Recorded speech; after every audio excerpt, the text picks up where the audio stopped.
It's very hard in the early days if your baby just won't stop crying. And it really is one of the biggest concerns for mothers, particularly in the first 3 months, but even going through the whole of the first year.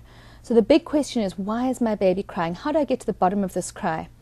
Well, what you first of all need to do, and I'm going to give you 3 steps that I want you to go through. The first thing is I want you to rule out whether or not your baby is uncomfortable. If your baby is uncomfortable, they're going to cry. And these are the classic reasons why a baby will be uncomfortable. Your baby may be too hot or too cold. Rule of thumb for that, dress your baby in 1 layer thicker than you are wearing. Okay, so your baby may be too hot or too cold. Your baby may be ill. And if your baby has been a very happy baby and calm baby and suddenly becomes very unsettled, take him to your pediatrician. You want to rule out whether or not he is ill. The 4th thing that you want to have a look at to see whether or not your baby is comfortable is whether or not your baby's hungry. And that's the biggest question that moms ask me. Do I have enough breast milk? Is my baby comfortable? Is he crying because he's hungry?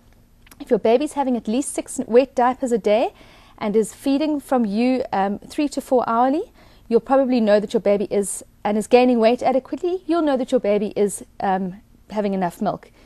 First of all, go and check whether or not he's have him weighed and check whether or not he is gaining sufficient weight, and then you will be able to rule out whether or not he's hungry. If your baby is crying and about more than 2 to 3 hours have passed and you've ruled all of that out, then you know that you can feed your baby because it could be hunger.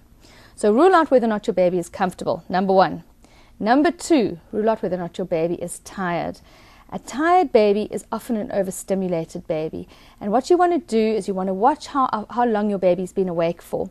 In Babysense, we talk about the awake times, which is how long your baby can be comfortably awake before needing to go to sleep.